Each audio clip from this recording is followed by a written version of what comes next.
मरियम इकराम का नून लीग की तरफ से खवातीन की मखसूस निशिस्त पर रुकन कौमी असम्बली बनने का सपना टूट गया। मरियम इकराम की जिस वक्त से इस निशिस्त के लिए नामजदगी हुई तो सोशल मीडिया पर तूफान बर्पा हो गया। एतराज तो ये उठाया गया कि आखिर टिकटॉकर और यूट्यूबर पर पार्टी क्यों मेहरबान है। कुछ ने यहाँ तक लिखा कि मरियम इकराम कई मौके पर नून लीग की क़यादत पर तनकीद करती रही हैं। कुछ ने इनका ताल्लुक तहरीक इंसाफ से जोड़ दिया। मरियम पर यह भी एतराज लगाया गया कि इनकी पीटीआई के झंडे के साथ तस्वीर सोशल मीडिया पर हैं, जिन्हें मुबैना तौर पर 9 मई के वाक़यात से भी जोड़ा गया। लेकिन मरियम की जानिब से इन इल्ज़ामात की तरदीद की गई। मरियम इकराम का सियासी बैकग्राउंड तो नहीं, लेकिन वो सियासी सरगर्मियों में खासी फाल रहती हैं। उन्होंने 2014 में पंजाब यूनिवर्सिटी से जर्नलिज्म में बैचलर किया। मुख्तलिफ सोशल मीडिया प्लेटफॉर्म पर अपनी वीडियो पोस्ट करती रहती हैं। 2017 में एक सोशल मीडिया चैनल पर बतौर सहाफ़ी मुख्तलिफ इवेंट्स भी कवर करती रही हैं। खैर, सोशल मीडिया पर तो मरियम इकराम की नामजदगी पर समझे हंगामा खड़ा हो गया। इसे पुरानी और मुस्तहिक लीगी खवातीन कारकुनान की हक तलफी तक करार दिया गया। अब लगभग हफ्ते भर के शोर शराबे के बाद मरियम इकराम ने अपनी नामजदगी वापस लेने के लिए इलेक्शन कमीशन में दरखास्त दायर कर दी है। कहा जा रहा है कि ये फैसला पार्टी की तरफ से किया गया और मरियम इकराम को हिदायत दी गई कि वो इलेक्शन कमीशन में अपनी नामजदगी वापस लेने के लिए दरखास्त दें। रिपोर्ट्स तो ये भी बताती हैं कि पार्टी के अंदर से मरियम इकराम की नामजदगी पर खासा वावेला मचाया गया,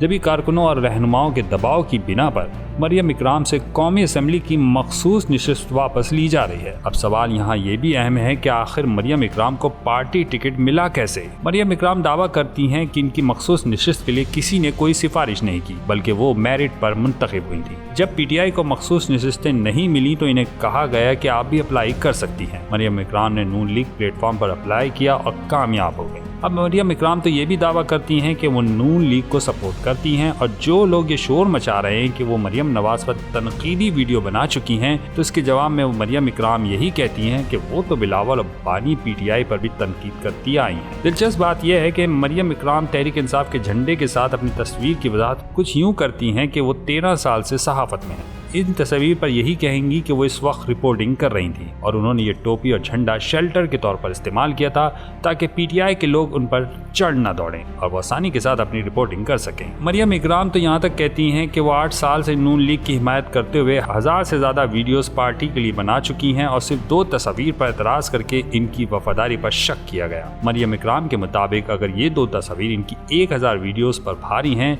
तो फिर जिसकी जो मर्जी हो वो समझे। कौमी असम्बली की जनरल निशिस्त 266 हैं, जबकि खवातीन की मखसूस निशिस्त 60 हैं, यानी करीब 4.5 सीट जीतने पर किसी भी पार्टी को खवातीन की एक मखसूस निशिस्त मिलती है। आमतौर पर यही शिकवा किया जाता है कि खवातीन की मखसूस निशिस्त पर वही खवातीन दोबारा असम्बलियों में आती हैं जो पार्टी की क़यादत के ज़्यादा करीब समझी जाती हैं, या फिर बाअसर ख़ानदान की खवातीन को मखसूस निशिस्त पर कामयाब कराया जाता है।